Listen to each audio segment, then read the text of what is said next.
Right, well, look, let's have a look at what Nigel Farage has been saying with the Reform UK, not a manifesto, it's a contract with the people.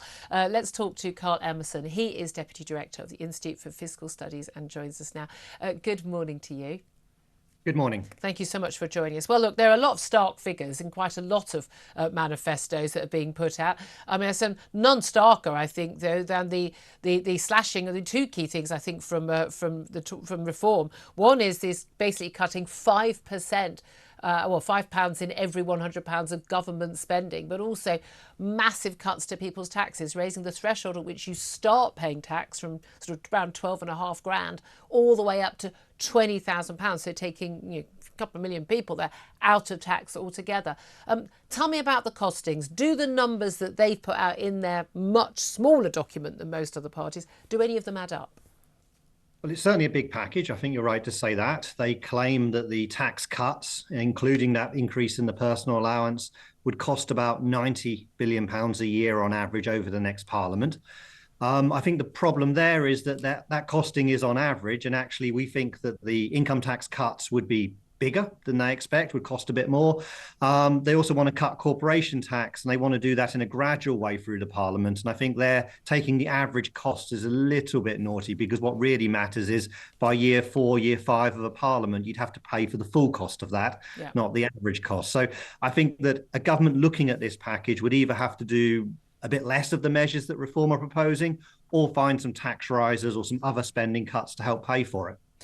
Is that not the case for all of the manifestos, though? We've seen the IFS giving their analysis of all the manifestos as they've gradually come out and pointing out that certainly of the two main parties, Labour and the Tories, are most likely to actually be in government come July the 5th, that actually whatever they're promising, you're going to have some sort of tax rises and or both a large number of public sector spending cuts.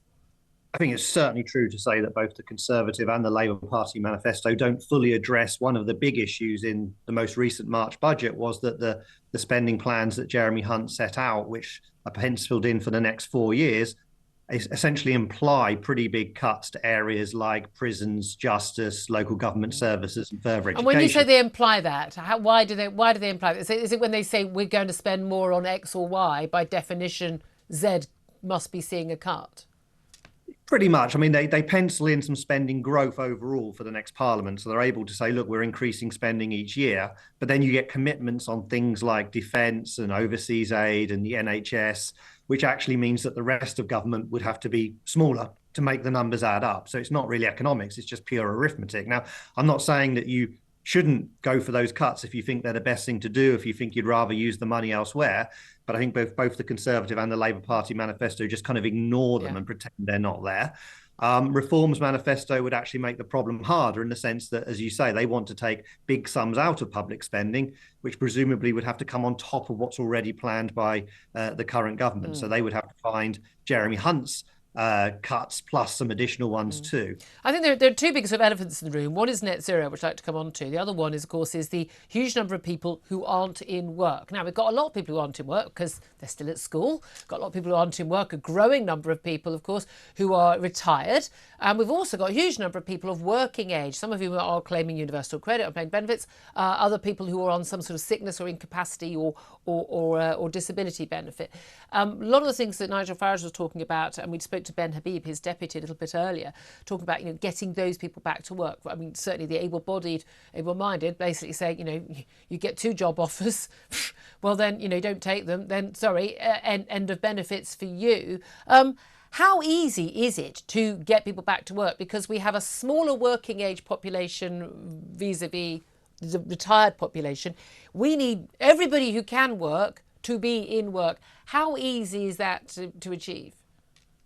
I think it's a big challenge. I think whoever is in office after the election is going to have to look very carefully at this issue. We've seen the number of people flowing on to benefits for disabilities running at about twice the pre-pandemic rate since the summer of 2021. So huge increases in number of people who are not in paid work, who are receiving benefits, either for on grounds of ill health. So but there's no good reason not to think the vast majority of those people are swinging the lead.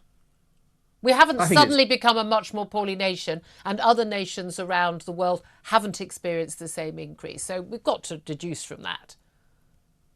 I think there has been an increase in ill health claims in other countries too, but it's clearly Nothing a huge, like nothing like this. it's clearly a huge policy challenge. It's not the best thing for those families if they're struggling, for example, with mental health problems, trying to work out how do we get the NHS to work better to help those problems, what solutions will help them move into paid work and hopefully eventually get into a decent job and off benefits entirely. I think that's clearly a better place to get somebody to. A huge policy challenge. Anyone serious about being in government in the next parliament needs to be looking at that issue. Yeah. And actually, I think it's worth saying that the Conservative Party have said we'll take 12 billion out of welfare. Reform have said we'll take 15 billion out.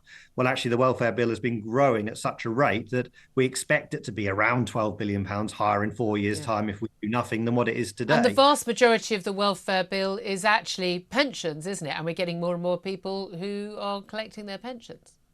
Yes, but I think the measures that both Reform and the Conservative Party are talking about are targeted at the working age. Yes, working age, yeah. But still, but our spending has to, on these issues have to go up anyway, simply because we've got a bigger population. We have a growing number of people over state pension age, which is clearly putting pressure on the state pension bill. It puts much bigger pressures actually on the NHS and social care bills, where I think the challenge is even greater. Yeah. And you're right. If we can find ways of helping those people who are out of work and on working age benefits to move into work, you will save money both on the benefit spending you do. You'll also gain in terms of the tax revenue. Yeah. So I think it's right to have a focus on that. Now, a lot of the parties are talking an awful lot about how their net zero pledges. I mean, we've got Tories attacking Labour, saying, "Oh, their net zero pledges are crazy because they're going to damage the country in terms of our energy security, blackouts and the like." Even though, of course, Labour are only talking about being sort of 5 years ahead of the Tories. The Reform UK in their manifesto is saying, scrap the whole net zero pledge altogether. Is it remotely possible? And I know this is not much discussed on mainstream media because Ofcom has decided apparently that climate change is a decided, a basically decided fact, which I think is abject nonsense. Certainly, the policy is to deal with if there's a problem are not decided. Net zero is one of them. Reform UK is saying they would scrap net zero policies.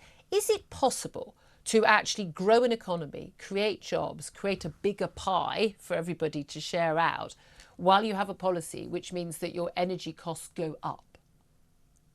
It might be possible, but I think the fundamental point here is that if you're choosing to make a big injection in, say, green investments, which the Labour Party manifesto is proposing, you're explicitly saying that the focus of our investment is about doing things greener. That might even mean doing the same things we do today, but just doing them in a different way, rather than saying the focus of the investment is to think, where would we invest money that will get us perhaps the best financial return?